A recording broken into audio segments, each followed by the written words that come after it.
नमस्कार, कशिश न्यूज देख रहे हैं आप। मैं हूं रश्मि श्रीवास्तव आपके साथ। अमित शाह के सीमांचल दौरे पर सियासत गर्म है। सवाल है कि क्या ये महज क्षेत्रीय दौरा है या इसके पीछे पश्चिम बंगाल विधानसभा चुनाव की बिसात बिछ रही है।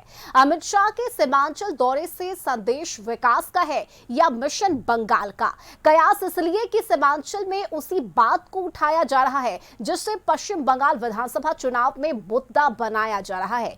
क्या सीमांचल बन रहा है बंगाल की राजनीति का लॉन्च पैड? क्या अमित शाह का संदेश सिर्फ बिहार के लिए है या नजरें बंगाल के वोट बैंक पर भी टिकी है? ऐसे में सवाल तो पूछेंगे कि सीमांचल बहाना, बंगाल है निशाना। और आज इसी पर चर्चा करने के लिए हमारे साथ गेस्ट मौजूद है, उनसे आपका परिचय करा देते हैं। हमारे साथ कांग्रेस की तरफ से अपनी बातों को रखने के लिए विशाल यादव है, साथ ही आरजेडी का पक्ष रखेंगे। हमारे साथ मौजूद है सतीश दास और ब्यूरो हेड अमित सिंह हमारे साथ मौजूद हैं। बहुत स्वागत है पहले तो आप सभी का। और मेरा पहला सवाल रहेगा कांग्रेस से, चूंकि देखिए बार बार ये बातें कही जा रही है कि हमारा जो मुद्दा है, जो मोटिव है, वो सिर्फ और सिर्फ सीमा की सुरक्षा का है, घुसपैठियों का है। लेकिन अमित शाह चूंकि 3 दिवसीय बिहार दौरे पर है, आप इस दौरे को किस तरह से देख रहे हैं?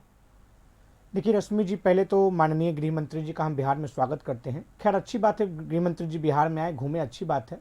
लेकिन गृह मंत्री जी ने बिहार के लिए और खासकर सीमांचल के लिए क्या लेकर आया? बनबंकी का चीनी मिल आज भी 25 सालों से बंद है। 25 साल से भाजपा जदयू की सरकार है बिहार में। अभी कुछ दिन पहले पूर्णिया में हाई प्रोफाइल मर्डर हुआ, उस पर क्या बोलेंगे? अब आपने घुसपैठिया का जिक्र किया तो बिहार में सरकार भाजपा की है, केंद्र में सरकार भाजपा की है, तो घुसपैठिया घुस क्यों रहा है? और सीमा सुरक्षा बल तो हम समझते केंद्रीय गृह मंत्री का दिन आता है, गृह मंत्रालय का दिन, तो कहीं ना कहीं गृह मंत्री जी फेल है। और गृह मंत्री जी फेल है तो गृह मंत्री जी को सामने आकर बता दीजिए कि हाँ हमसे काम नहीं हो पा रहा है। लेकिन अपना काम अगर आप दूसरे पर थोप के केवल राजनीति कीजिएगा तो हम सोचते ये उचित नहीं है। लेकिन अमित शाह जी बिहार है, हम उनका स्वागत करते हैं। घूमिए, घूमना चाहिए, लेकिन बिहार के लिए और खासकर सीमांचल इलाके के लिए पूर्णिया, किशनगंज, अररिया, कटिहार सबके लिए कुछ करने का काम कीजिए। केवल गाल बजाने से काम नहीं होता। राजनीति में आपने जो वादा किया था, माननीय मोदी जी ने पूर्णिया के बनबंकी का चीनी मिल खोलने का वादा किया था। कांग्रेस की सरकार में बनबंकी में चीनी मिल हुआ करती थी, पेपर मिल, जूट मिल सब हुआ कर, सारा का सारा बंद पड़ा हुआ है। 25 साल से भाजपा जदयू की सरकार है, माननीय मुख्यमंत्री नीतीश कुमार जी की सरकार है बिहार में, लेकिन काम क्या हुआ? सीमांचल में आज भी देखिएगा तो बांस की पुल लगा हुआ है। केवल नीतीश कुमार जी का नालंदा के अलावा कोई और कहीं विकास हुआ तो बताइए? नालंदा में शीशा का पुल बनता है और पूर्णिया, किशनगंज, कटिहार, अररिया में बांस का भी पुल नसीब नहीं होता है। तो कहीं ना कहीं सीमांचल के साथ जो सौतेला व्यवहार किया जा रहा है वो निंदनीय है। ठीक है, सतीश दास जी आप क्या कहिएगा? चूंकि देखिए जब आज अमित शाह ने वहां से हुंकार भरी, उन्होंने सीमा की सुरक्षा की बात तो कही, साथ ही साथ ये चेतावनी भी दी है कि एक एक घुसपैठियों को चुन चुन कर हम निकालेंगे। ये एक संदेश भी उन्होंने चेतावनी के तौर पर दिया है।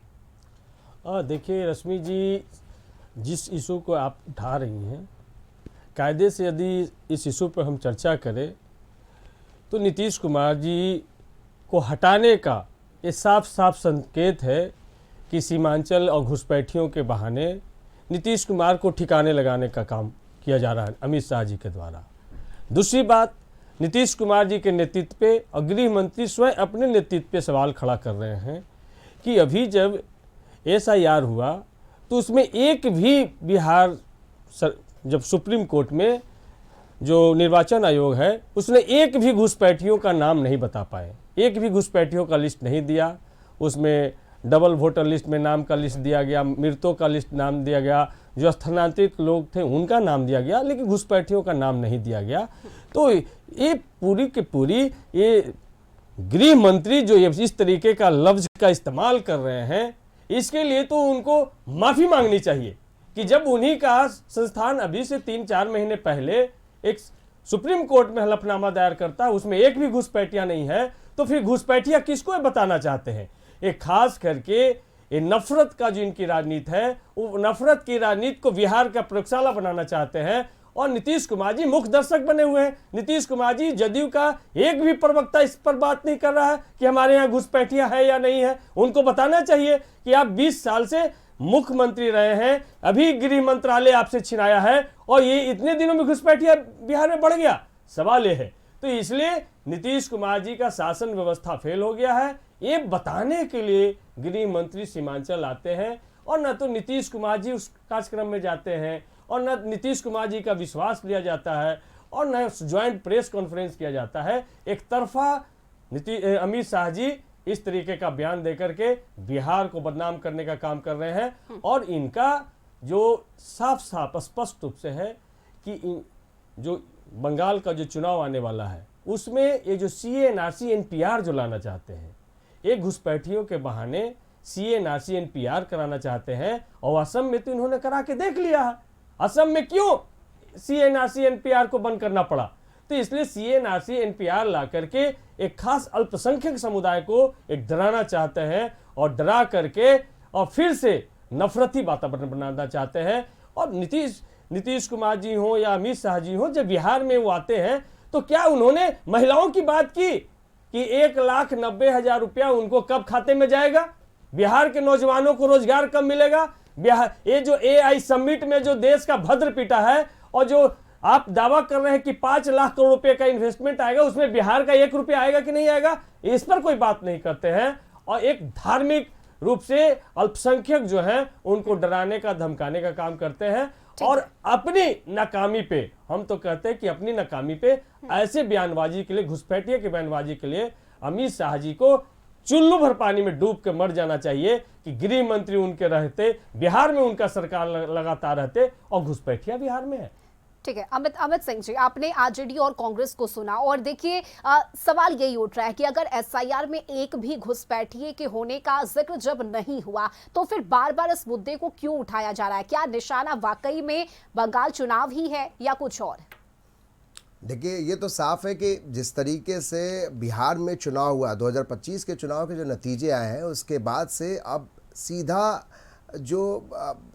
सीधी जो नज़र है बीजेपी की और NDA की, वो बंगाल पर है, खासकर बीजेपी के दृष्टिकोण से देखा जाए तो। गृह मंत्री अमित शाह का जो ये बयान है, हम इन बातों को इत्तेफाक रखते हैं कि आखिर जो RJD के जो सहयोगी बता रहे हैं, जिस बारे में चर्चा कर रहे हैं कि आखिर किस तरीके से गृह मंत्री का इस तरह का बयान आता है घुसपैठियों को लेकर, लेकिन कहीं पे निशाना है, कहाँ पे नज़र है उनकी, वो बंगाल चुनाव है सामने। और देखिए रश्मि, एक बात भी साफ है कि बीजेपी पूरी स्ट्रेटजी के साथ 2025 का चुनाव लड़ी और RJD के साथ यानी महागठबंधन की सरकार चल रही थी। बीच में अचानक से मुख्यमंत्री नीतीश कुमार को अपने पाले में लाना, उसके बाद जो नतीजे आए वो बेहद चौंकाने वाले थे। तो जाहिर है कि बीजेपी पूरी स्ट्रेटजी एक मास्टर प्लान लेके चलती है। शायद यही एक जो स्ट्रेटजी है उसका पार्ट है कि उन्होंने जब 3 दिन का दौरा सीमांचल का किया है तो उसमें इस तरीके के बयान जो है काफ़ी समझ सकते हैं कि सेंसिटिव मुद्दा है घुसपैठियों को लेकर। SIR के मसले पे आप देखिए SIR में किस तरीके से इस घुसपैठिए को हटाने से बाहर करने के लिए क्या कुछ किए गए।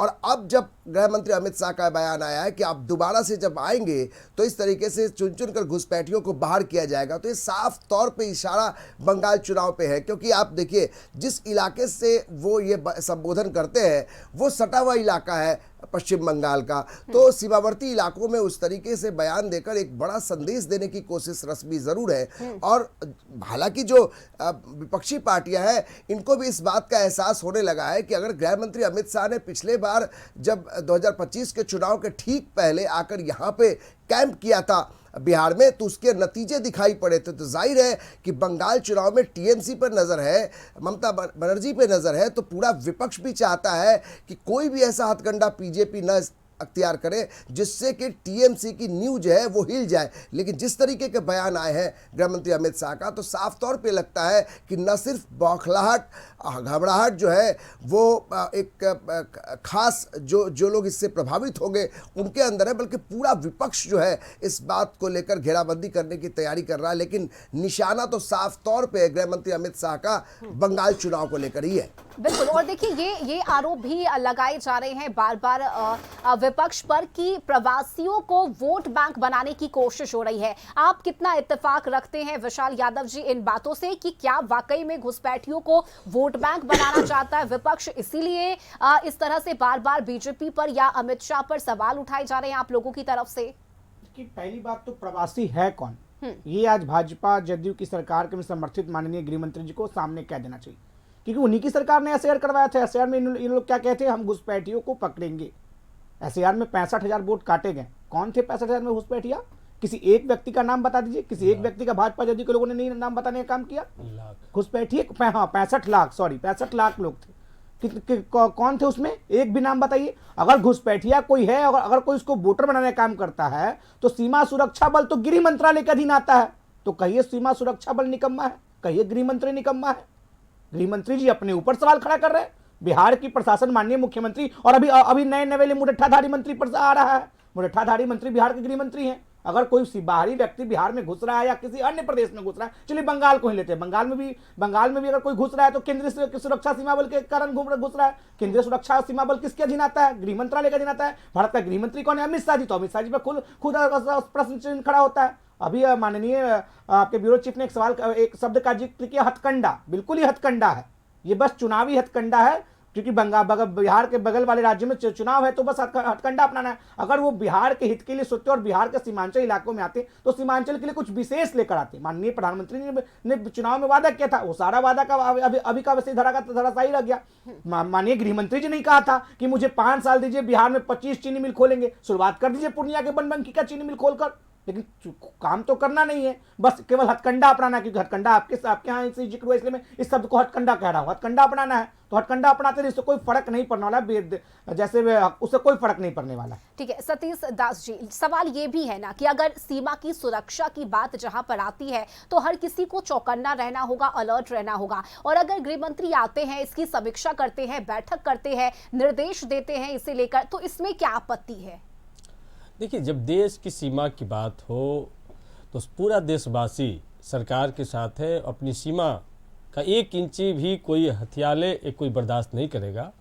लेकिन जब संसद में प्रतिपक्ष के नेता एलओपी राहुल गांधी जी जब सवाल उठाते हैं, जब वो किताब का हवाला देते हैं, तब गृह मंत्री और प्रधानमंत्री क्यों नहीं उस पर बात करते हैं?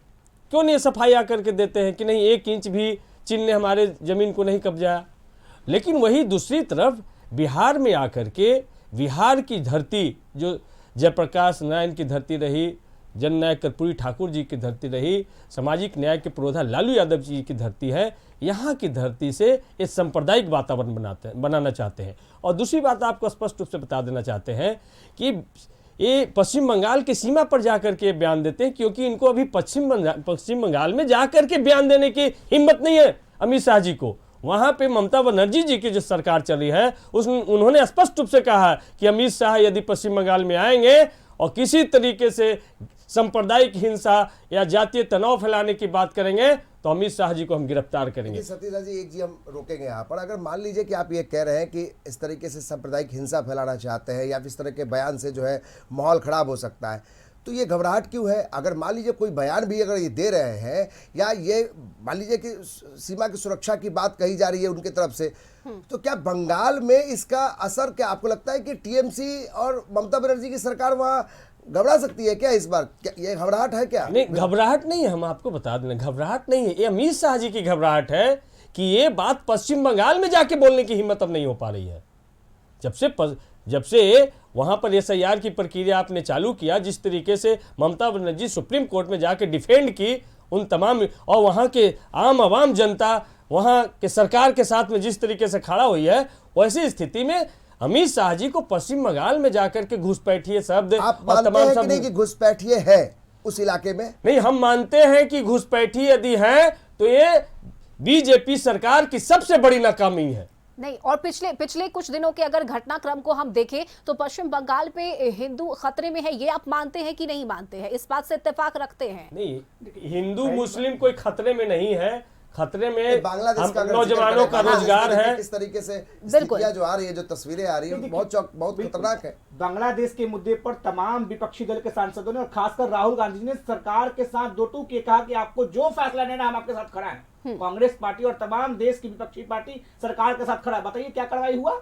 गृह मंत्री जी कब बांग्लादेश पर आक्रमण करेंगे? बताइए। इंदिरा गांधी थी, पाकिस्तान को 2 टुकड़ों में बांट दी। इच्छा शक्ति होनी चाहिए ना, नेतृत्व करता होना चाहिए, सीने में शक्ति होनी चाहिए। लेकिन शक्ति रहे तब तो पूरा विपक्ष बांग्लादेश में रहे हमारे हिंदू भाइयों के साथ खड़ा है। लेकिन सरकार को कार्रवाई करनी चाहिए। सरकार क्यों नहीं कार्रवाई कर रही है? आप हमें कहते हैं बांग्लादेश में ये हिंदुओं के साथ हो रहा है और ओम बिरला जी बांग्लादेश में जाकर गलबैया करते हैं। ये कहां तक न्याय है? ये भी तो देखना चाहिए। लेकिन माननीय गृह मंत्री जी केवल आकर अपनी काम का जो जिम्मेवारी है वो निर्वहन ना करके केवल राजनीति कर रहे हैं, तो ये कहीं से उचित नहीं। गृह मंत्रालय का काम है कि सीमा में कोई घुसे ना, ये गृह मंत्रालय नहीं। तो ये जो अभी जो उनका दौरा हुआ है तो वो तो इसी बात के लिए है ना कि भाई जो सीमा की जो सुरक्षा है वो ज्यादा मजबूत हो, वो सबसे पहले प्रायोरिटी दी जाए। इस 4 महीना पहले ही शेयर हुआ ना, बताइए किसी एक नाम हमको बताइए ऐसे जो शेर में घुसपैठिया पाया गया हो। बहुत गाजे बाजे ढोल नगाड़े के साथ एसआईआर का शुरुआत किया गया था बिहार से। बिहार में किसी एक व्यक्ति का नाम बताइए जो घुसपैठिया साबित किया गया हो। बहुत कोई मृत लोगों का नाम आया, कुछ लोग बाहर गए उनका नाम है, लेकिन एक भी घुसपैठिया का नाम नहीं है। तो फिर कहां है घुसपैठिया, कौन है घुसपैठिया? अमित शाह जी किसे घुसपैठिया साबित करना चाहती है, बता दीजिए। अगर है घुसपैठिया तो वो किसकी नाकामी के कारण है, ये भी बता दीजिए। कौन इसका जिम्मेवारी लेगा? गृह मंत्रालय इसका जिम्मेवारी लेगा कि नहीं लेगा? केवल गृह मंत्रालय। सतीश जी, आखिर होगा क्या इस पर बंगाल में? क्या इसका असर पड़ेगा? इस तरह के दौरों से असर पड़ेगा? नहीं, बंगाल में इसका कोई असर नहीं पड़ेगा। यदि असर पड़ेगा तो बिहार में पड़ेगा और नीतीश कुमार जी पे पड़ेगा। अगला लाइन अमित शाह जी का होगा कि अब बिहार में नीतीश कुमार जी से कमान नहीं चल रहा है, ड्राइविंग सीट पर हटिए, बीजेपी अब ड्राइविंग सीट पर बैठेगी।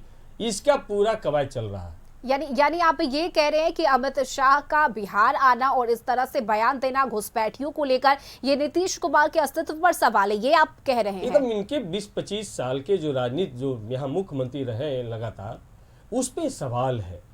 और उनके सहयोगी घटक दल है, एक साथ लगातार इतने लंबे समय तक कि इनका गठबंधन लगातार चल रहा है और 10वीं बार मुख्यमंत्री का शपथ जो व्यक्ति लेते हैं उन पर यह सवाल है। और नीतीश कुमार और जदयू के लोगों को जवाब देना चाहिए, खास करके नीतीश कुमार जी को, कि अमित शाह जी सही बोल रहे हैं या झूठ बोल रहे हैं। या जदयू को लोगों को जवाब देना चाहिए। यदि जदयू के लोग चुप रहते हैं तो इसका मतलब कि नीतीश कुमार जी के बयान, अमित शाह जी के बयान का वो समर्थन करते हैं। और नीतीश कुमार जी के शासनकाल में घुसपैठिए बिहार में घुसे, ये स्वीकार करेंगे क्योंकि उनके पास ही गृह मंत्रालय रहा, गृह मंत्रालय इनके पास रहा और पिछले 10 साल से गृह मंत्रालय बीजेपी के पास में है। अमित शाह जी गृह मंत्री आप मानते हैं कि घुसपैठिए हैं? नहीं, हम नहीं मानते हैं। जब वो सुप्रीम कोर्ट में निर्वाचन आयोग ने मान लिया कि एक भी घुसपैठिया बिहार में नहीं है, तो फिर हम आप कौन होते हैं? क्या वो निर्वाचन आयोग सही बोल रहा है या अमित शाह जी सही बोल रहे हैं? ये स्पष्ट रूप से बताना चाहिए, देश के सामने बात आनी चाहिए कि भाई ज्ञानेश मिश्रा जी सही बोल रहे हैं कि अमित शाह जी सही बोल रहे हैं, ज्ञानेश गुप्ता जी। तो साफ साफ ये दोनों का स्टेटमेंट दो तरह का आ रहा है। ये 4 महीने के अंदर में स्टेटमेंट चेंज होता है। 4 महीना पहले एसआईआर का रिपोर्ट आता है, उसमें एक घुसपैठिया नहीं, और अमित शाह कहते हैं कि घुसपैठियों को चुन तक कर निकालेंगे। तो आप किसको चुन रहे थे चुनाव में? एसआईआर में किसको चुन रहे थे? तो इसलिए एक कोई मुद्दा नहीं है। जो इन लोगों ने बिहार में वादा किया और किस तरीके से जनादेश की डकैती की गई है, उससे ध्यान भटकाने के लिए ये इस तरीके का बयान दिया जा रहा है। बिहार का खजाना पूरा खाली है। सतीश जादी, अगर घुसपैठिया का मुद्दा नहीं है तो फिर ये बेचैनी क्यों है? बेचैनी हम लोग को बेचैनी कहाँ है? हमारे पास जो आपने वादा किया था 5 साल में 25 चीनी मिल खोलने का, वो कब पूरा कीजिएगा? हम तो सवाल कर रहे हैं। हम तो जनता के मुद्दे का, पूर्णिया में स्टेडियम बनाने का जो वादा किया था वो कब पूरा कीजिए, बता दीजिए। पूर्णिया में जो भी हाई प्रोफाइल मर्डर हुआ था, कुछ लोग कहते हैं 5 बजे के बाद कुछ होता था जी, कुछ था जी, तो ये तो दोपहर में मर्डर हुआ था। 5 बजे का तो इंतजार भी नहीं किया गया। अगर वो जंगल राज था तो ये गुंडा राज था, ये गुंडा राज है। इस रात में भी माननीय अमित शाह। ठीक है, नहीं देखिए, जिस अपराध की और गुंडागर्दी की आप बात कह रहे हैं, इसके लिए राज्य सरकार है जो इस पर अपनी बातों को रखेगी। लेकिन जो अमित शाह का ये दौरा है, ये केंद्रीय दौरा है और ये सीमा की सुरक्षा के लिए दौरा है। तो इस पर अगर अमित शाह आते हैं तो उनकी पहली जिम्मेदारी ये बनती है कि वो बैठक करें, वहां की समीक्षा करें, वहां निर्देशित करें, ना कि इन बातों पर बयान दे। नहीं, आपको बताना चाहते रश्मि जी, अमित शाह जी ने कहा था कि हम बिहार को बाढ़ से मुक्त कराएंगे। वो पूरा इलाका बाढ़ प्रभावित इलाका है। क्या इस पर बैठक की है? इतना बड़ा जनादेश बिहार के लोगों ने दिया। लेकिन ये बैठक तो सीमा सुरक्षा की थी ना। लेकिन ये बैठक तो सीमा की सुरक्षा की थी ना। और आप कह रहे हैं कि ठीक है, बिहार में कोई घुसपैठी नहीं है, लेकिन आगे इस तरह का कुछ ना हो, इसे लेकर तो पहले से सतर्क रहना होगा ना, इंतजाम तो करने होंगे रश्मि जी, अमित शाह जी को बोलना चाहिए कि भाई निर्वाचन आयोग ने जो रिपोर्ट जारी किया वो झूठा और फर्जी रिपोर्ट जारी किया। यहां घुसपैठिया इतने संख्या में है और हम एसआईआर एनआरसी करेंगे, एनपीआर करेंगे, सीए लागू करेंगे और घुसपैठिया को निकालेंगे। तब तो घुसपैठिया, अगर घुसपैठिया नहीं है आपके हिसाब से, अगर मान लीजिए आपने कह इलेक्शन कमीशन का हवाला दे रहे हैं, तो फिर तो ममता बनर्जी को कोई परेशानी होनी नहीं चाहिए, वहां कोई दिक्कत नहीं होनी चाहिए एटीएम से। तो बीजेपी जो दावा कर रही है कि इस बार जो है वो एक बहुत अनोखा इस बार चुनाव होगा और इस बार जो है टीएमसी बाहर होगी, एनडीए की सरकार बनेगी। एकदम आप सही बोल कोलकाता रहे में, हैं, बंगाल में। एकदम आपने कहा कि जब लोकसभा का 2025 में चुनाव हुआ, 24 में, तो आपने देखा स्पष्ट रूप से कि अब की बार 400 पार, लेकिन इस देश के महान जनता ने उनको 240 पर ला के लटका दिया। बिहार में भी वो अमित शाह जी अपने बयान से पीछे हटे थे, बोले थे 150, पहले बोले थे 200 पार, फिर आ गए थे 150। जब लेकिन किस तरीके से पूरी चुनावी मशीनरी का इस्तेमाल किया गया, सारे तंत्र का इस्तेमाल किया गया और बिहार के खजाने को खाली कर दिया गया, चुनाव के दरमियान में महिलाओं के खाते में पैसे डाले गए। तो ये गलत तरीके से आप चुनाव बनाने का क्या, यहाँ आपकी सरकार, यहाँ तो आप भी विफल रहे, नहीं यहाँ आपकी सरकार थी, तेजस्वी जी भी विफल रहे, क्योंकि जो आज मान लीजिए महिलाओं के खाते में दिया गया, तो ये चीज तो तेजस्वी जी भी कह रहे थे, वहां आप पहले नहीं कर पाए, नहीं, हम सरकार में थोड़ू थे, हम जब सरकार में थे तो 65% आधी आबादी कन्विंस्ड नहीं हो पाई। नहीं, आपने गलत तरीके से उनको ब्रेव देने का काम किया। गठबंधन ने कहा कि हमारी सरकार आएगी तो हम देंगे, 2500 रुपये महीना देंगे। आपको पता झारखंड पहले बोलते तो हो सकता है, झारखंड में महागठबंधन की सरकार है, हमने जो वादा किया था पूरा करने का काम किया। दिल्ली में भाजपा की सरकार है, 1 रुपया महिलाओं को नहीं मिला। झारखंड में प्रत्येक महीने महिलाओं को महागठबंधन की सरकार, कांग्रेस, जेजेएम और आरजेडी की सरकार देने का काम कर रही। बात बताइए, हमने तो जो कहा था वादा पूरा, अब आपकी सरकार थी खजाने खा, तो हम तो आपने तो कहा था 2 लाख रुपए देने का काम करेंगे। 100 दिन हो गए सरकार के, 10,000 के बाद 2 लाख रुपए कब दीजिएगा? अब सरकार के प्रतिनिधि का मुंह तक नहीं खुलता है कि काम खत्म। बीजेपी या पूरी एनडीए ये कह रही है कि 2025 के जो नतीजे आए हैं बिहार के, वही नतीजे अब बंगाल में होंगे और उसी स्ट्रेटजी प्लान में तो लगे हुई है पूरी बीजेपी। जब उनको मालूम है कि वही नतीजे आएंगे तो फिर देश में चुनाव नहीं होना चाहिए ना। देश में जनता भी तो बड़ी ताकत है। क्या जनता पर विश्वास है कि बीजेपी को, कि नहीं बीजेपी को, कि उनको सिर्फ अपने मशीनरी पे विश्वास है? यदि जनता पे विश्वास है तो चुनाव में जाने, वोट नहीं दिया, जनता का मैंडेट नहीं था। इस बार का देखिए क्या स्थिति है।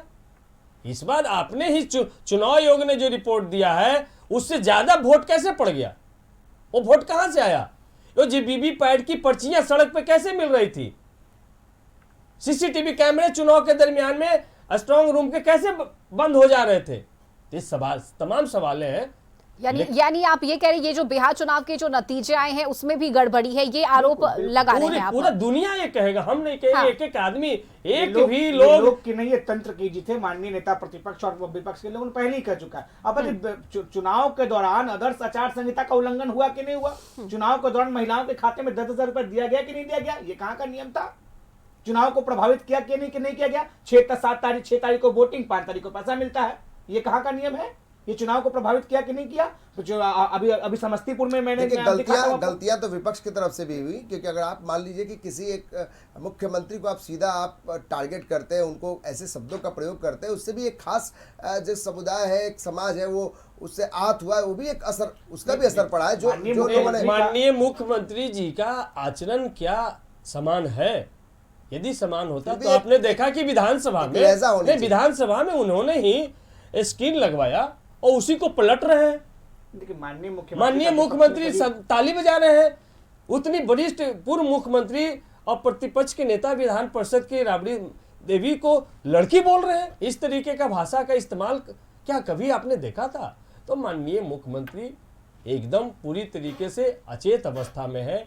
यदि वो सचेत है तो अमित शाह जी के बयान पे उनको रिएक्ट करना चाहिए। जब प्रधानमंत्री का डिनर कैंसिल कर सकते हैं और ऐसा बयान कैसे बर्दाश्त कर सकते हैं? यदि वो पूरे अपने स्वस्थ स्थिति में होते तो नीतीश कुमार जी अमित शाह जी का ये बयान नहीं बर्दाश्त कर सकते। नहीं तो अगर घुसपैठियों की बात कर रहे हैं, आप कह रहे हैं कि नहीं मानते घुसपैठिए हैं, वो गृह मंत्री के पद पे बैठे हैं। अगर वो सीमा की सुरक्षा की बात कर रहे हैं, आप मानते हैं कि गृह मंत्री जो कुछ भी कह रहे हैं, जो उनके पास इनपुट्स है, वो सब गलत है? बिल्कुल, आपने पहले जिक्र किया कंडा का, अमित शाह जी का, वो बीजेपी का पॉलिटिकल एजेंडा हो सकता है, लेकिन एक गृह मंत्री अगर कुछ बोल रहे हैं एक संवैधानिक पद पे रहे। ठीक है, देखिए समय की कमी है, देखिए समय की कमी है, एक छोटा सा रिएक्शन ले लेते हैं सतीश जाट जी। देखिए समय की कमी है, छोटा सा रिएक्शन ले लेते हैं। अमित शाह का बिहार दौरा बस फिट जाती ठीक है, देखिए समय की कमी है, छोटा सा रिएक्शन सतीश जास जी, अमित शाह का ये चुनावी दौरा आप इसे मान रहे हैं पश्चिम बंगाल के लिए या बिहार की सुरक्षा सीमा के लिहाज से देख रहे हैं आप? छोटा सा रिएक्शन कम शब्दों के में। बाद पहली दौरा जब अमित शाह जी का होता है, बिहार के लिए कुछ नहीं होता है, वही नफरती भाषा, वही लोग को डराने वाली भाषा और विभाजनकारी जो नीति है बीजेपी का, उसी का देखने को मिलता है। तो अमित चलिए शाह ठीक है, जी का ये विशाल यादव जी, क्या बिहार में संभावित हार अमित को शाह देखते ने हुए आज है। जिस तरह से अपनी बातों को रखा, उन्होंने जो संबोधन और जो संदेश दिया है, जो कड़े शब्दों में जो चेतावनी उन्होंने दी है, क्या डर है पश्चिम बंगाल चुनाव को लेकर? नहीं, देखिए रश्मि जी, जनता के असल मुद्दे से ध्यान भटकाकर वही घसी पिटाई बात को फिर से दोबारा अमित शाह जी रिपीट करूँ सर, उससे कुछ होने वाला नहीं है। आज भी पूर्णिया की जनता के लिए पूर्णिया को स्टेडियम चाहिए, अररिया को खेल का मैदान जो वो चाहिए, बनबंकी को चीनी मिल चाहिए, इस पे बात होनी चाहिए। जनता के जो जनमानस के असली मुद्दे उस पर बात होनी चाहिए। चलिए, बहुत शुक्रिया आप सभी का हमारे साथ इस चर्चा में शामिल होने के लिए। और देखिए, चूंकि अमित शाह अपने बिहार दौरे पर पहुंचे हुए हैं और आज उन्होंने एक बार फिर से घुसपैठिए का मुद्दा उठाया और यही वजह है कि इसे बार बार बंगाल चुनाव से जोड़कर देखा जा रहा है। इस चर्चा में अभी के लिए बस इतना ही। खबरों से जुड़े रहने के लिए आप देखते रहिए कशिश न्यूज। नमस्कार।